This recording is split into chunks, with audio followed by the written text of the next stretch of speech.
क्या काशी की ज्ञानवापी मस्जिद मंदिर तोड़कर बनाई गई है?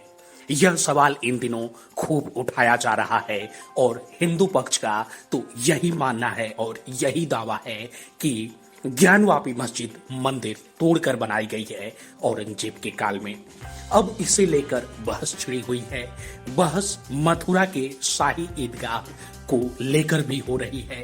वहां भी ठीक इसी तरह का दावा किया जा रहा है कि मथुरा की शाही ईदगाह मस्जिद जो है वो भी मंदिर तोड़कर ही बनाई गई है।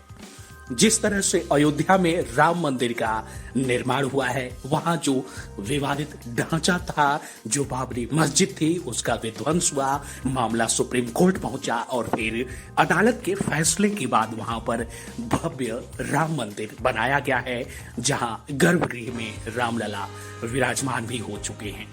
और अब आवाज उठ रही है काशी और मथुरा को लेकर। इस बहस के बीच जाने माने इतिहासकार प्रोफेसर इरफान हबीब ने बड़ा दावा किया है। इरफान हबीब ने कहा कि वाराणसी मथुरा में मंदिर थे, इन्हें तोड़ा गया, यह बिल्कुल सही बात है। इसका जिक्र इतिहास की कई किताबों में मिलता है। यह साबित करने के लिए किसी सर्वे कोर्ट कचहरी की जरूरत नहीं है। जाने माने इतिहासकार इरफान हबीब ने यह बात साफ साफ कही है। मगर उन्होंने कहा कि साल 1991 के उपासना स्थल कानून के तहत इनका मौजूदा स्वरूप संरक्षित है।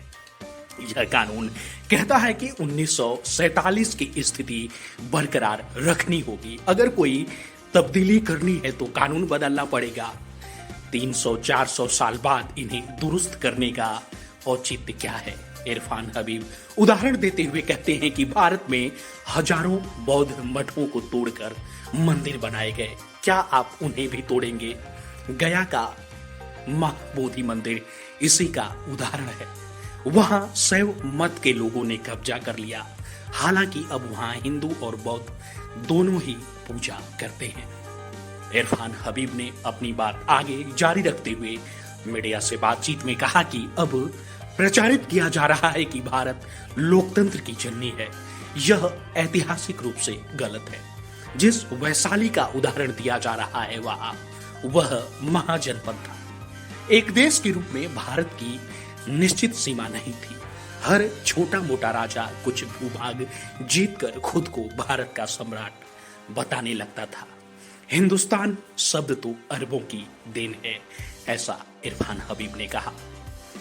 राजनीतिक रूप से वामपंथी विचारधारा से जुड़े हुए माने जाते हैं इरफान हबीब।